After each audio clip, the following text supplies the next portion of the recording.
Trisika sa Bina. Ako po tuloy ang napaisip kung ako ba ang kontrabida sa teleserye. Daig pa niya babae ko mukmok. Pag magmukmok, pag nag-aaway kami, ako pa yung galit pero siya yung umiiyak. Parang baliktad yung rules namin sa relasyon. Ako yung lalaki, siya yung damsel in distress. I mean, yung isa nakikipagmagaling dyan.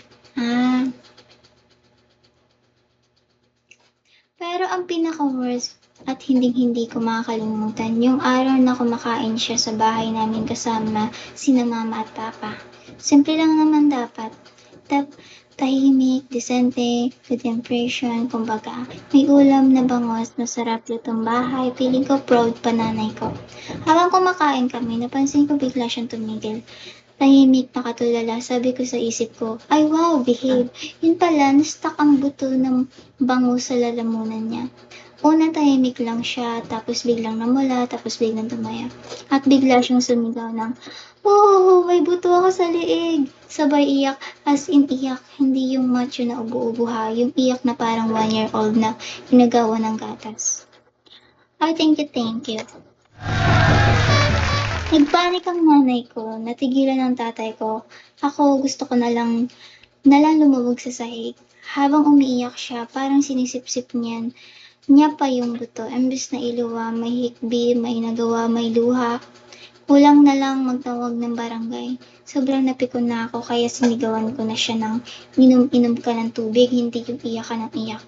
Pinainom ko siya ng 3 basong tubig. Sunod-sunod, si mama hawak ang dibdib, si papa nakatitig na parang nag-iisip kong ito ba talaga mapapangasawa ng anak niya. After nun, okay na siya. Pero yung dignidad ko, wala na. Hello, Boosty, welcome back. Siya ng pere mo, siya. I wanna go champagne.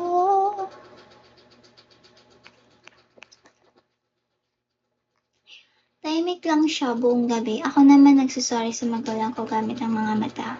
Pag-uwi niya, Dudu, sorry siya sa akin, sabi ko sa kanya. Bawasan mo pagiging OA, pabibi at iyakan mo. Hindi lahat na nadadaanan sa iyak, baka mahihil kita, wala sa oras.